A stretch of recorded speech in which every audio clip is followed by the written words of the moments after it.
Is this a convergent power series? Well, first, I just want to write out what a few terms look like for this. If I plug in 0 here, 0 factorial is defined to be 1, by the way, so we're not dividing by 0 there. The first term of this is 1. When I plug in 1, I'm going to get a minus, and then it's going to be x squared over 2 factorial, which is just 2, plus when n is 0, 1, 2, I'm going to get a positive out of the negative 1 here, and then I'm going to get x to the 4th over 2 times 2 is 4 factorial. And it's just going to keep looking like that, minus even powers, even factorial, plus next even power, next even factorial, and so on. So that's what the series is going to look like. I want to know, well, when does it converge, if ever? How do we figure that out? Ratio test is the most common way. On some series, we could use the root test. Ratio test says take your n a sub n plus 1. Since this is a fraction, I'm going to multiply by the reciprocal of an, look at the absolute value, and then take the limit. Ratio test says then see if that's less than 1. So first, let's find the ratio. Since we have an absolute value, we can ditch the negative 1 to the power. So all I care about is the x. Oops. If I replace n with an n plus 1, that's going to give me 2 times parentheses n plus 1 over 2 parentheses n plus 1 close parentheses factorial. Since I have an absolute value on each side, I can ignore the negative 1 to the power n. Reciprocal of an is going to be 2n in parentheses factorial over x to the 2n. I'm going to clean this up on the spot a little bit. This 2 times n plus 1 is really 2n plus 2. So down here, that's really 2n plus 2 factorial. Let's not forget the absolute value. If we compare here, this power of x and this power of x, we can see the numerator has 2 more x's. So then this is going to have an x squared in the top. What about these factorials? What do they look like? Well, 2n factorial is going to be 2n times 2n minus 1 all the way down to 2 times 1.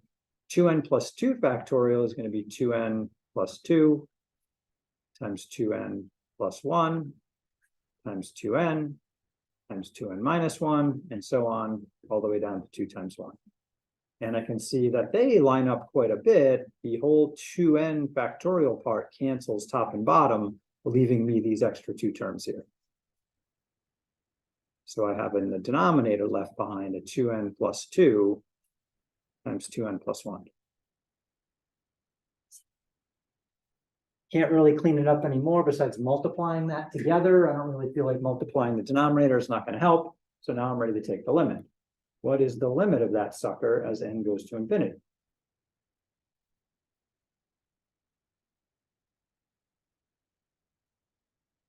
Oops, that's supposed to be an x squared there.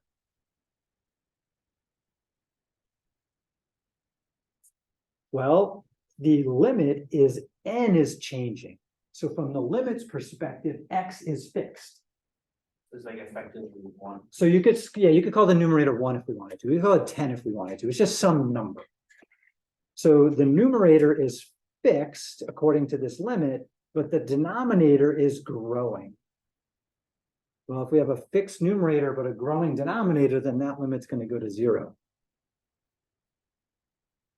Completely 0. What does the ratio test says? Well, the result has to be less than 1. Is 0 less than 1? Does it matter what x is? No. So it turns out when the ratio test gives you a limit of 0, it doesn't matter what x is, which means this series must converge for all real numbers.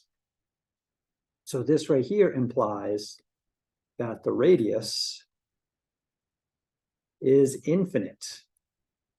that is, the power series converges for all real numbers.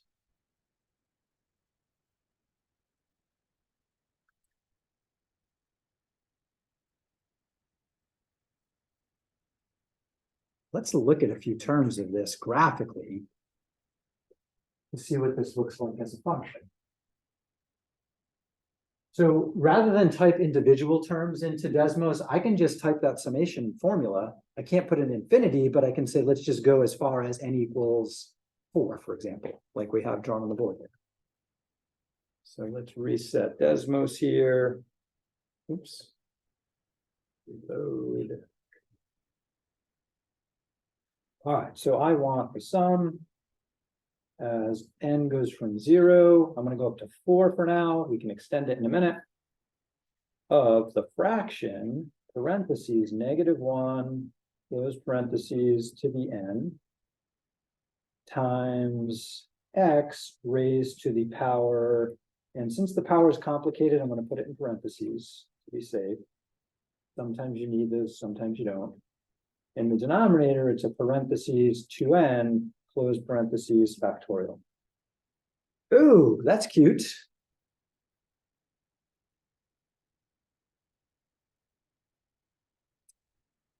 Let's try putting another term on there. So if I increase the 4, put on one more term and take it out to the 5th. Oh, well, that's interesting.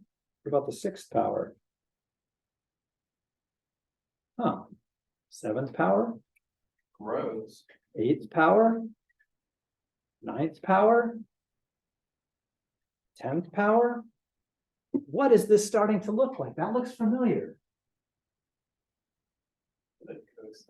Oh my gosh, it looks like the cosine. Let's go out to like the 20th power. Holy moly, that looks a lot like the cosine. Let's graph the cosine and see. Cosine of x. Whoa, they're pretty tight. Eventually, my series diverges away from the cosine. Why? Well, I didn't add all infinite terms.